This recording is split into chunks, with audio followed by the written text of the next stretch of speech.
What you're about to see in this SciShow dose may shock you. There are about 8,600 animals in the world that are electroreceptive. They can feel electric fields. Like the sense of touch, electroreceptivity carries information about the shape, size, and texture of things in the environment. And like hearing or vision, it works at a distance, but what it actually feels like is something that we will never be able to even imagine. For electroreceptive animals, electric currents and electric fields are as real and immediate as color or music are for us. Most electroreceptive animals are amphibians or fish, though there are rare exceptions, including the duck-billed platypus, because everything that could possibly be weird about the platypus is weird. Electroreceptivity has evolved over and over again, totally independently, in a global act of convergent evolution. Animals that live and hunt in murky water where they might not be able to see or hear very well gain an advantage if they can feel their surroundings through special electroreceptive cells in their skin. And a few animals take it even further. There are 716 known species of fish capable of electrogenesis,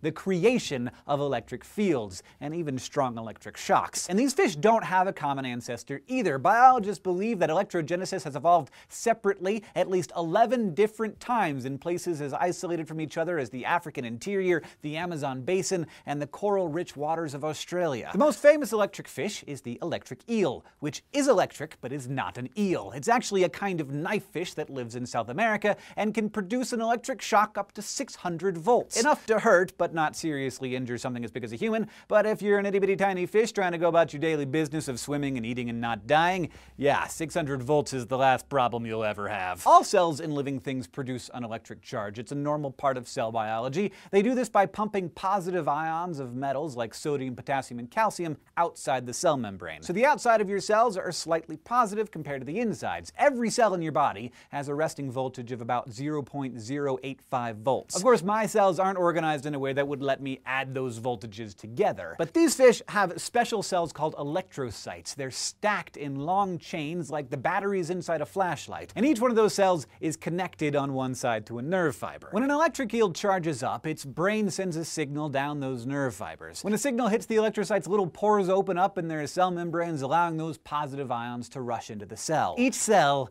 becomes like a little tiny battery. Instead of having a negative inside and a positive outside, the cell now has a negative left side and a positive right side. And just like in a battery, electrons flow between the two ends to equalize the charge. Since the cells are stacked in chains, positive to positive, and so on, the voltage of each cell adds up with every other cell in the chain. String enough of those cells together, fire them all at once, and underwater barbecue. But this arrangement of electrocytes doesn't have to be used offensively, and in most electric fish, it isn't. Instead, they create a constant electric field around themselves, usually with the power of only a few millivolts. They use this to sense their immediate environment, so they know when food or predators are nearby, even in total darkness. And some species of fish use these electric fields to communicate with each other. Using distinct patterns of discharges, they can signal aggression, submission, alarm, even courtship. When they're ready to mate, the males and females of many kinds of electric fish will perform electric duets. Electric boogie. So if you feel like you're missing out, you might be wondering, why didn't we evolve to create awesome electric fields that we can control with our minds? Well, because we can see and hear. Seeing and hearing may seem kind of boring compared to being like electric fish Magneto, but